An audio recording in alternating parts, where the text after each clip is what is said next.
সকালবেলা 6টা বাজে ঘুমের থেকে উঠে গোসল করে তারপর আমরা কাজে যাই। এমনও দিন আছে আমরা সকালবেলা নাস্তাও করি না। রাতের 8টার পরে আসি কাজ থেকে, আইসা যে খানা খাবো ওই শক্তিটাও থাকে না, সেখানে আমাদেরকে রান্না করে তারপর খাইতে হয়। আমাদের কোনো ছুটি নাই। একদিন আমরা ছুটি পাই, ওই দিন আমরা ঘর গুছাইতে, কাপড় ধুইতে, এটা সেটা করতে করতে চলে যায়। কাপড় ধোয়ার জন্য যে মানুষ রাখবো, মানুষ রাখলে তো টাকা যাবে, বেতন দিতে হবে ওদের।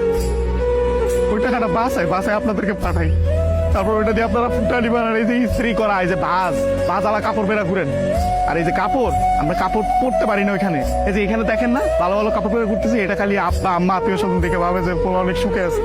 ওখানে তো জামা কাপড় পরার টাইমই পাই না আমরা। কখন জামা কাপড় পরবো? সারাদিন তো ইউনিফর্ম পরেই থাকা লাগে। রাতের বেলা বেলা খাওয়ার পরে এই যে 5টা মিনিট মা বোন বাপের সাথে কথা বলি, ওইটাই আমাদের জীবনে সারাদিনের সুখ। সারাদিন কষ্ট করে ওই যে 5টা মিনিট মায়ের সাথে কথা বলবো, এটার জন্য 16 ঘন্টা 18 ঘন্টা করে আমাদের চাকরি করা হয়। বুঝবেন না আমাদের কষ্ট।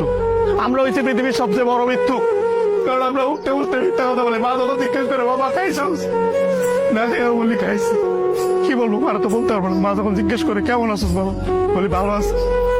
অসুখ হইলে ডাক্তার দেখাই না, ডাক্তাররা অনেক টাকা দেওয়া লাগবে। মা জিজ্ঞেস করে বাবা ডাক্তার দেখাইছিস, ওষুধ খাইছিস, বলি যে খাইছি। কিছু বলার নাই তো, মিথ্যা বলো ছাড়া কোনো উপায় নেই। আমাদের মতন মৃত্যু কার কেউ নেই। আমাদের কোনো ঈদ নাই ভাই, ঈদ করেন আপনারা। আমরা সেবাই পোলাও পরবা খাইতে পারি না। সকালবেলা উইটার নামাজ পড়তে গিয়ে আইসা বন্ধুরা একজন আরেকজনের জড়াইতে কান দি। আর মা বাপ নাই, কি ঈদ করবো? ঈদ তো করেন আপনারা।